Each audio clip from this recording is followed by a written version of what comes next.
In the world of video games, most zombie games are in first, third or isometric view. You take control over some human, but in how many you can drive car and slaughter zombies? Not many.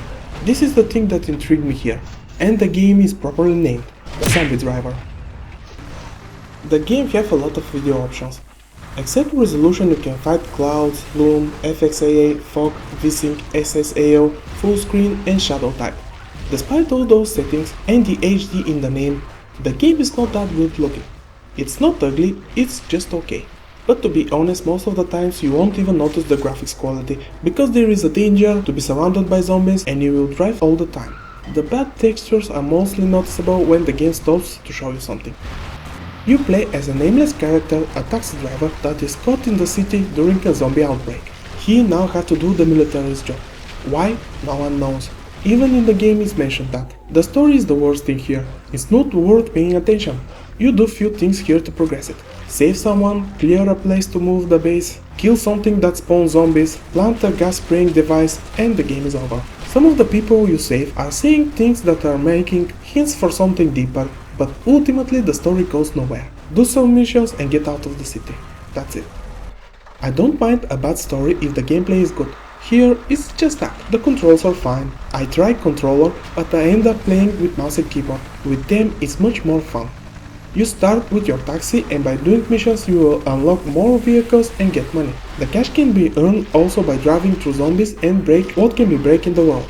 With the money you will upgrade your cars and weapons. The upgrades for all are straightforward.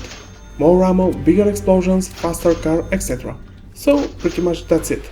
You drive around, kill zombies, get cash, upgrade vehicle. You don't have all the weapons through all the time. They are on the ground spread around the map and you have to drive through them. And all are useful. The thing I found is you need a truck that can take a lot of damage and have good ramming points. After that, other vehicles are useless. At least to me. I play with Urok through most of the game and the only time I change it is when I need to save more than 10 people. For those cases I use the bus, which is pretty decent. The speed of both vehicles is fast enough. The map don't have many places that you can drive really fast. The vehicles have the tendency to fly in the air when you hit a wall, so for me there is no point of using some of the sports cars. They can be destroyed easily. From time to time the army gives you a different vehicle, tank, bulldozer or a truck. This is a neat idea to change a little bit the gameplay. Beside the main objective you have a secondary. It's wise to do them because you will get more money or a car or something else. But ultimately the missions are as I mentioned above. Kill, save or destroy. There are 3 bosses in the game and they are all fun. They have some similar attacks and you circle around them and shoot them. Near all the bosses have places that spawn zombies constantly and it's wise to destroy them first. The world is great. It's not a huge map, but it's big enough. It's very diverse. Train station, houses, industrial zone, suburban area and so on. There are a lot of shortcuts that can be found. It's helpful to know them in situations where you are in a hurry. Almost all objectives have some sort of time limit. Sound design is okay.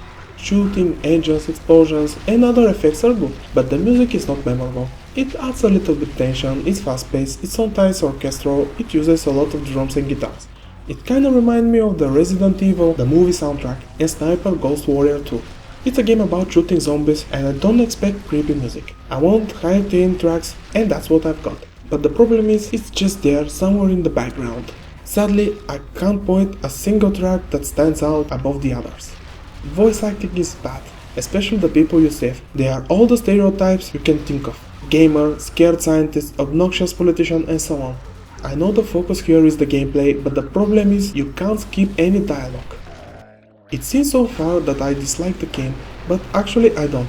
I'm just a little bit disappointed. The game for me is just okay. I really like to run over zombies or blast them to pieces, but the main campaign gets kinda repetitive, but thankfully it's not that long. It took me around 4 hours to finish it.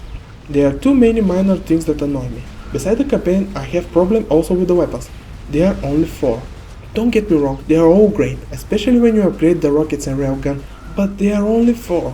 When you combine all this with the bad voice acting, the repetition, it brings the game down for me. But there is one saving grace, the Blood Race. It's a racing with other cars and zombies on the road. I had so much fun shooting other vehicles. There are 3 different types of races and I like all of them, especially the Eliminator. Here you have to destroy certain number of cars for a limited time.